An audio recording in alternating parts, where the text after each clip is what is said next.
everyone. This is Mark White. I want to say thank you so very, very much to begin with for all the support and energy that you gave to Kathy and I during the election back in November. Appreciate it so very, very much. Uh, Elections have gotten tougher, it seems like lately, but we are ready to go again, and we start session in January the 12th, which as I speak is only about 2 days from now. And so who knows what all we will see, because there'll be a lot on our plate.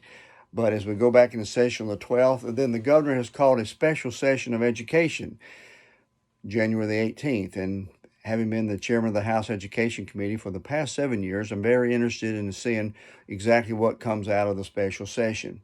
I want to take a few minutes just to go over what will be happening in special session, since my focus is on education, has been for the past number of years that I've been serving in the General Assembly. The governor wants to focus on early childhood literacy. As you know, we had a bill before last year in 2020, before the virus hit and took the budget money away from us. We had $650 million new dollars going into education in 2020. Well, the virus took those dollars away. But fortunately, as we go back into session, our revenue is not down as a state. We're actually 3% ahead of what we were this time last year. So we'll be looking at basically 4 to 5 pieces of legislation. Early childhood literacy, we're looking at that again. We have an issue, and not in our state, but across the country, of our third graders reading proficiently by the end of third grade.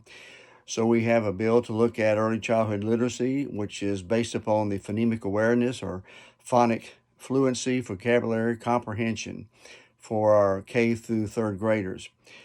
We also have another bill looking at the end of course testing. You may have heard a lot about the Tennessee Ready test that we give at the end of the year. Well, with school being so disrupted in so many schools, either in a hybrid form or virtual or all virtual, or struggling just to keep up this past year, should the end of course Tennessee Ready test be given at all? Well, the consensus in the particular bill we have right here from the administration is that we give the test, but we hold off on the accountability, which means will not hold the students, teachers, schools accountable for the results of that. But we feel like the test should be given just so it'll have a diagnostic tool and data collection, so we can see how much learning disruption or learning loss our students may have had over this past 10 months of the pandemic so far. The third bill is one you may have heard a lot about, is should we hold the basic education program or plan, the BEP, which is the formula on how we as a state fund our public schools. Should we hold them harmless?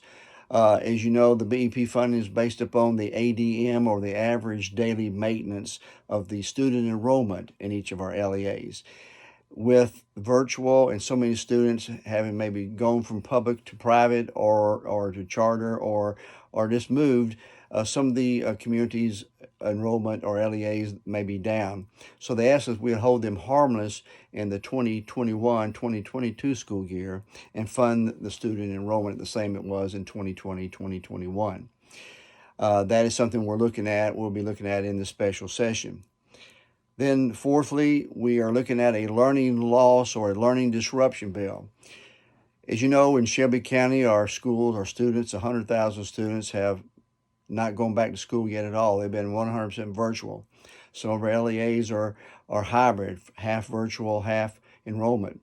Some have started and with going back physically, but then had to recess and do virtual because of quarantining of the teachers and our students. So we're looking at learning loss. What will that look like as far as summer school and or after school tutoring, things of that nature. And then lastly, we're also looking at, because it has been a struggling year, our teachers have had to take on so much. When we had to recess or stop school back in March of 2020, our teachers had to jump right in, our schools had to jump around. How do you figure out how do you do virtual learning? How do you get all the things in place for that? And then some teachers are doing virtual as well as in-school teaching. And so there's been a lot of issues that our teachers have had to engage. So we want to look at how possibly we can give our teachers, either this year with the revenues there, a one-time bonus and or a permanent raise going into 2021. So we have all these things before us.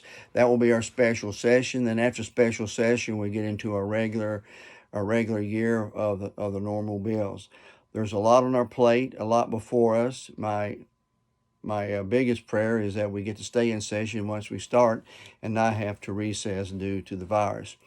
I'm hoping that the vaccines come on strong and that this does the trick, and so many of our population, especially our school teachers and our schools, can get going again.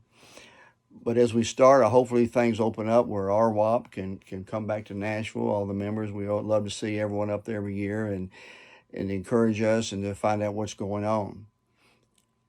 But if you have any questions at all for me in education or any part, always feel free to reach out. Kathy and I thank you so very, very much once again for all your support, and thank you.